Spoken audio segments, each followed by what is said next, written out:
Bonsoir et bienvenue à cette édition Les titres.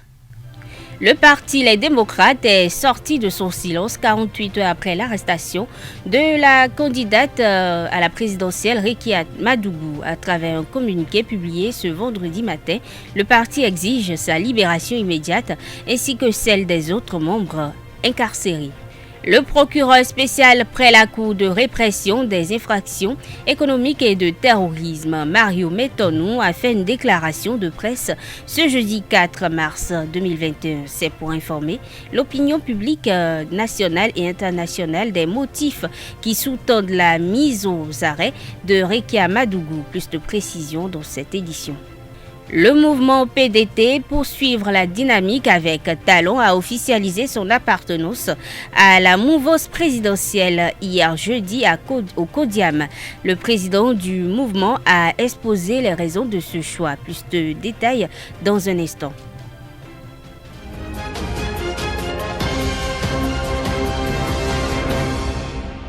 Bonsoir à toutes et à tous. Le mouvement Poursuivre la dynamique avec talon PDT a acté ce jeudi son appartenance à la mouvance présidentielle au cours d'une sortie médiatique au Codiam. Son président Justin Ekpeli-Pézé, ancien secrétaire national chargé de l'éducation et de la jeunesse du parti Restaurer l'Espoir, a exposé les raisons de ce choix. Suivez-le. Il y a de cela 5 mois, 2 semaines environ, que j'ai quitté mes fonctions de responsable chargé de la coordination des structures du littoral, du secrétaire national chargé de l'éducation et de la jeunesse au sein du parti Restaurer l'Espoir, en abrégé RE. En même temps que j'ai déposé ma démission du dit parti.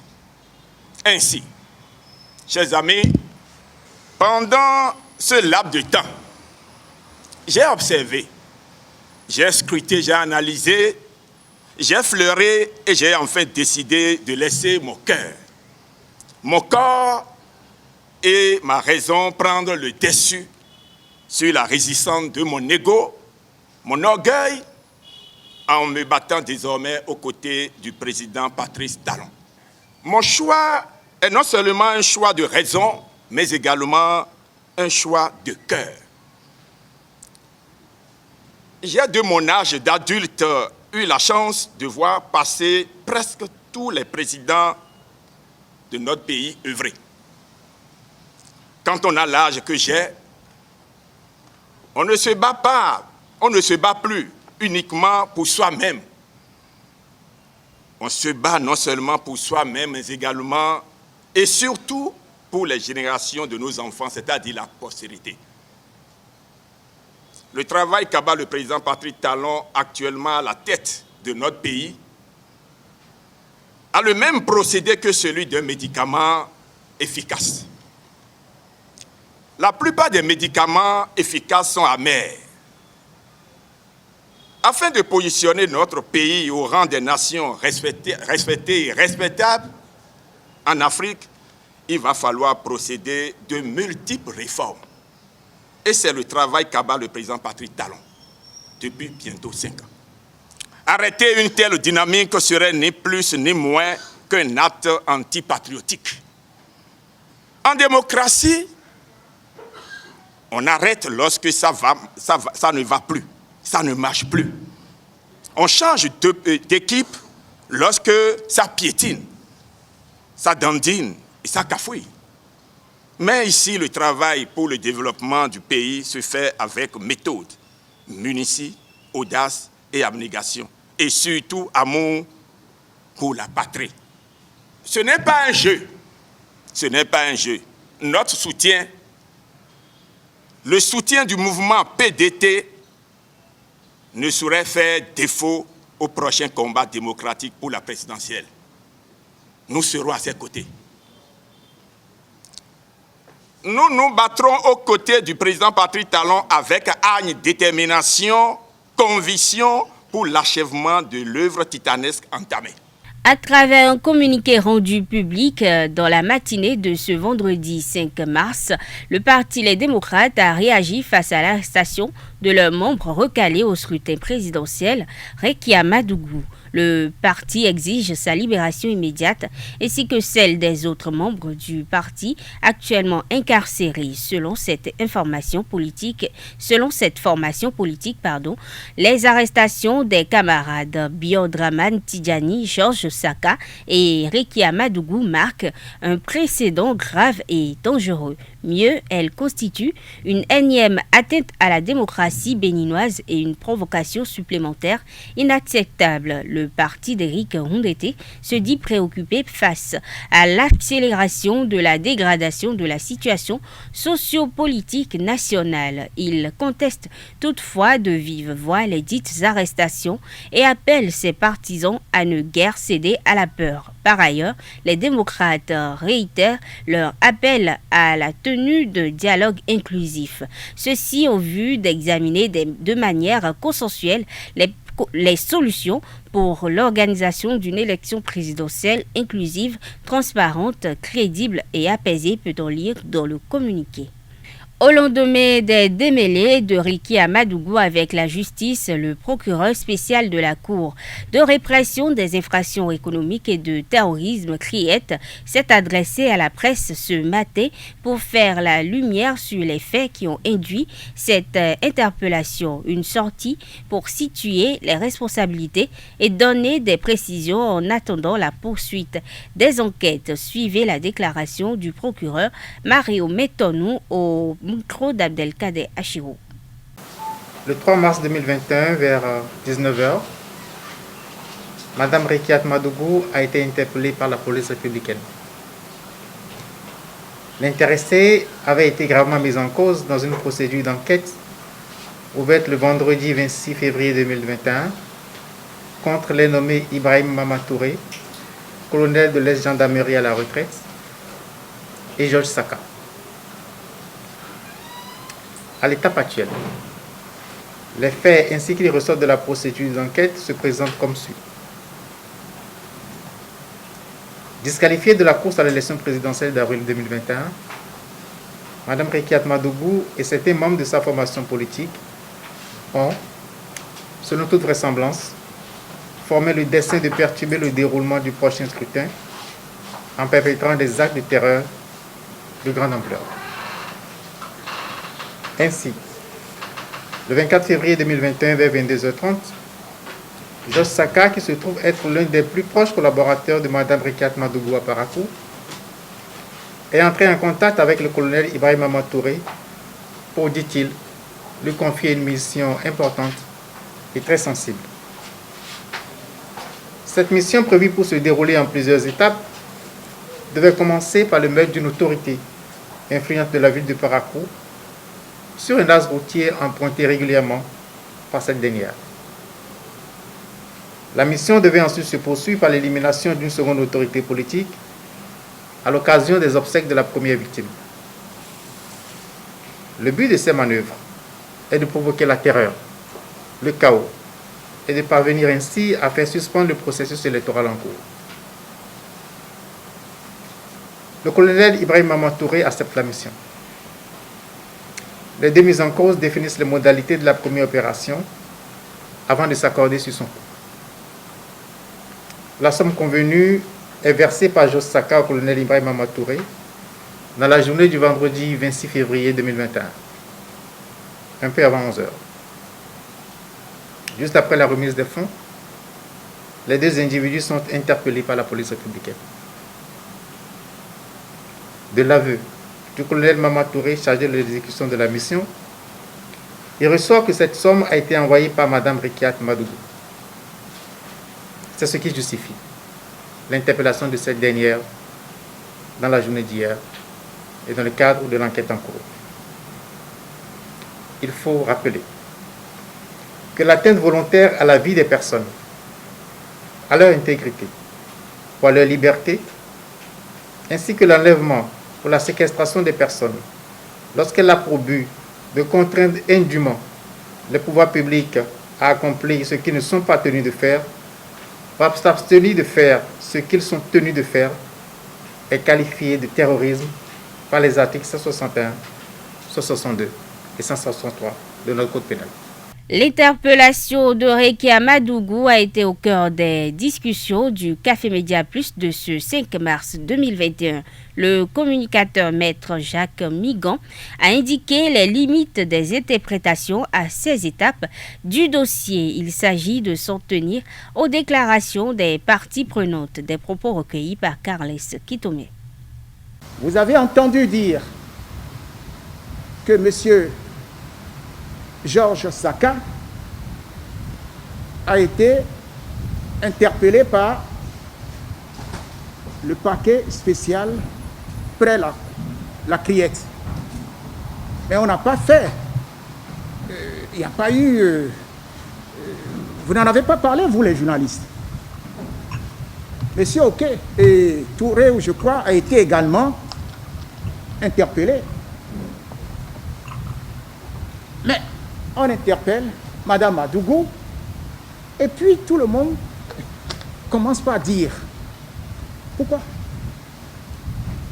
Alors que les premiers qui ont été interpellés n'ont pas eu, on n'a pas entendu parler, on n'en a pas entendu.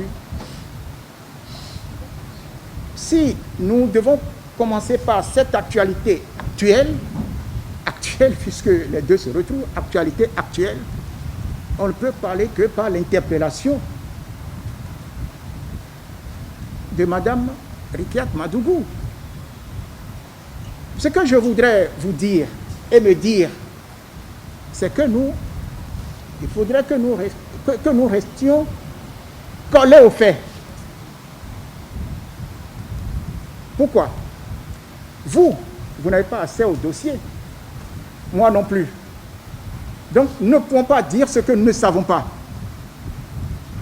Et dans le contexte dans lequel nous sommes aujourd'hui, il est très indiqué de ne pas extrapoler. Heureusement, nous avions eu deux versions des faits. La version du procureur, de monsieur le procureur, le procureur spécial près la Criette. Nous avions eu sa version des faits. Et nous avions, pour ceux qui l'ont suivi sur RFI, les déclarations de l'un des avocats de Mme Madougou. Et c'est à partir de ces faits que nous pourrions dire.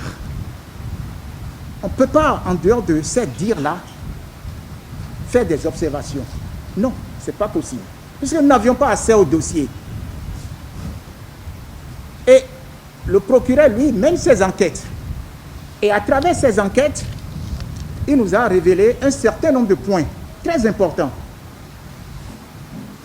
Au cours de cet échange, maître Jacques Migan a commenté les propos du procureur spécial de la Cour de répression des infractions économiques et du terrorisme, Mario Metonou, et celle de l'avocat conseil de Rekia Madougou.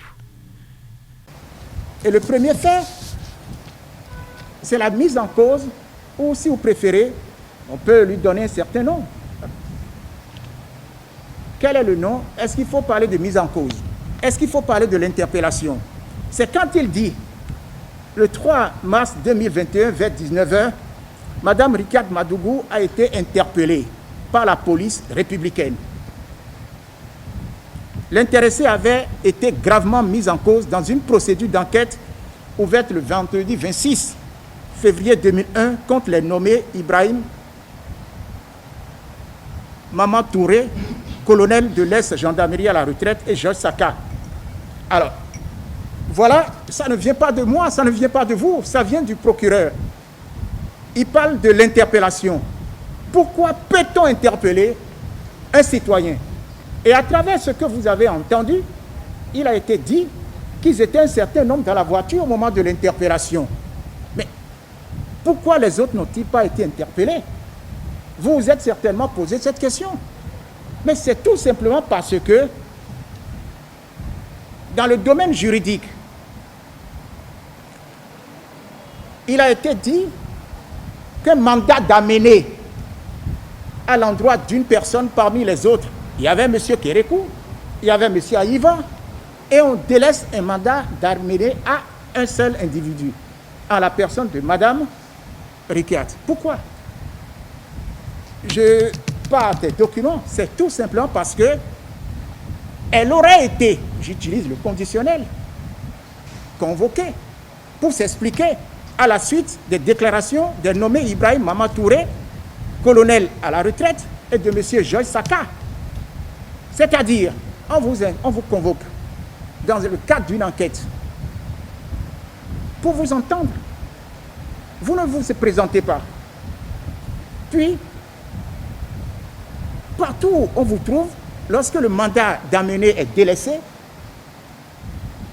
même si on vous trouve dans les toilettes, on vous prend. Vous serez au restaurant en train de manger. On vous dit, monsieur, levez-vous, on y va.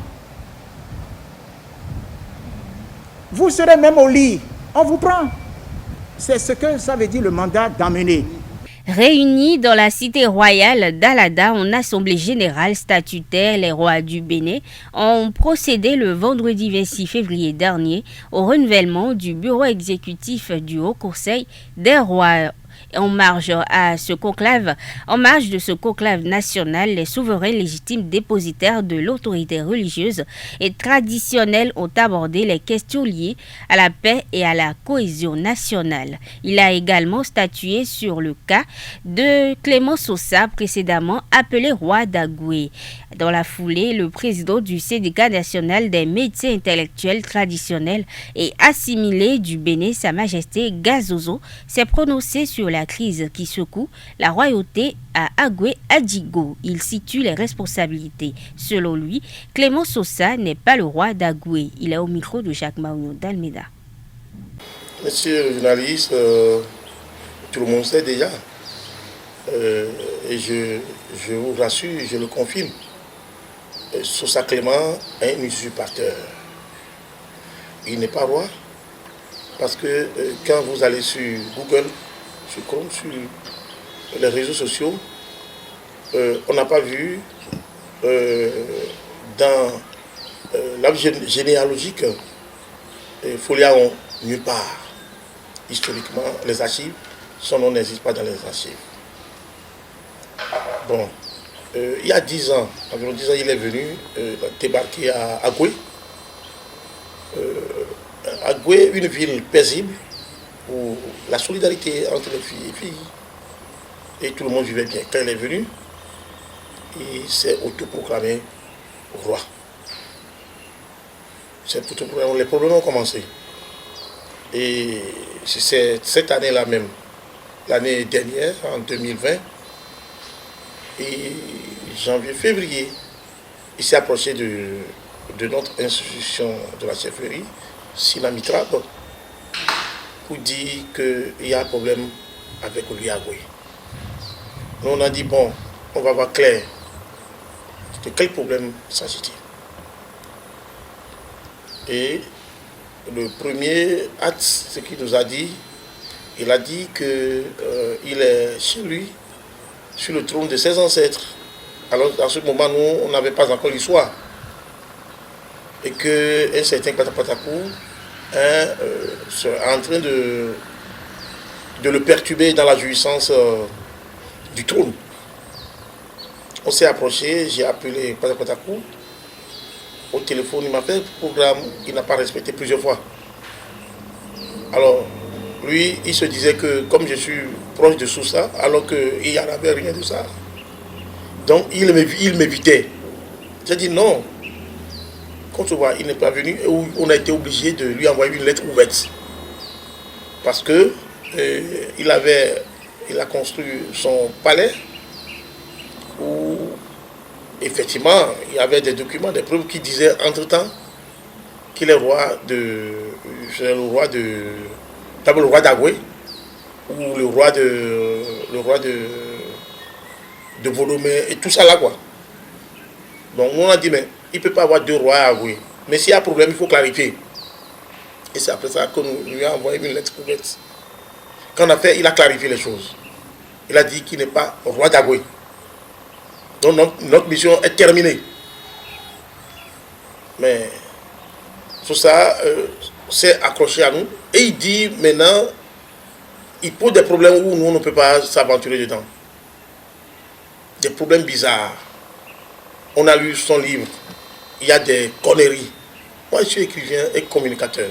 Je suis juriste de formation. Je lui ai relevé des insuffisances. Il ne veut pas entendre. Et j'ai pris de recul. Quand il est allé organiser le sabotage de l'hôtel de Khébiesso, l'hôtel de Khébiesso, on l'appelle Agba, il a remis de l'argent pour que ça soit saboté.